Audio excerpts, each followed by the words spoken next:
नमस्कार शेतकरी मित्रांनो, हरियाणा मुराची खान. हरियाणामध्ये कुठल्या कोपऱ्यात काय निघेल सांगू शकत नाही. तर आज ही म्हैस माझ्या पाहण्यात आली. आज हरियाणामध्ये पशु खरेदी करत असताना एक अतिशय सुंदर असा मुराचा नगीण आपल्या बघण्यात आला आहे. आणि ही मागच्या वेतामध्ये 19 किलो दूध दिलं. 19 किलो 400 ग्रॅमचं ऑफिशियल रेकॉर्ड आहे. आणि ही पशु आज तिसऱ्या वेतामध्ये डिलिव्हर झालेला आहे. बघू शकता अतिशय सुंदर अशी कासीची रचना आहे. फुल ब्रीड कॅरेक्टर आहे. ही आहे ओरिजिनल मुरा. Z black. खाली पारडा आहे, तिच्या तरेडा आहे खाली. आणि पशुपालक तिचे 4 लाख रुपये किंमत मागत आहे. खोल दे.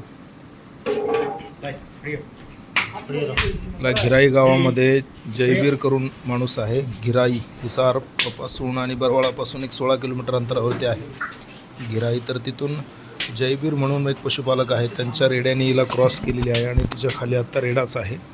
तर हा रेडा अतिशय सुंदर क्वालिटीचा रेडा याच्यामध्ये तयार झालेला आहे. तर ही ब्रीडिंग क्वालिटीची म्हैस आहे. हिचा आपण व्यवहार करतो आहे.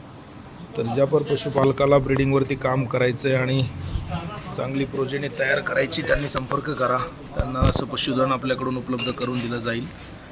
तर अतिशय छान क्वालिटीची मुरा म्हैस आहे, बघू शकता.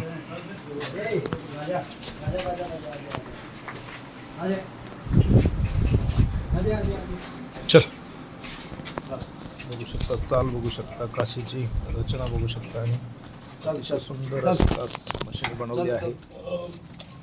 शेतकरी मित्रांनो, महाराष्ट्रातील बऱ्याच पशुपालकांचं म्हणणं आहे की महाराष्ट्रामध्ये एवढ्या मुरा आल्या, आजपर्यंत कोणी 20 किलो का लाईव्ह केलं नाही. तर ह्या क्वालिटीच्या मुरा म्हशी आजपर्यंत महाराष्ट्रात आल्या नाहीत. आणि ज्या आल्या त्या खूप कमी प्रमाणात आल्या. त्यांचं संगोपन व्यवस्थित झालं नाही. तर हे पशुधन आहे शेतकरी मित्रांनो, जे तुम्ही हरियाणामधून अपेक्षित केलं पाहिजे. याच्यावरती पैसे लावले पाहिजे. 10 म्हशी घेण्यापेक्षा असं एक पशुधन तुम्ही खरेदी केलं पाहिजे, ज्यामधून प्रोजेनी आपल्याकडे तयार होणार आहे आणि त्यातूनच दुधाची उत्पत्ती होणार आहे. चांगल्या वासरांची तयारी होणार आहे. अतिशय छान असं पशुधन आहे. ले चल बाय.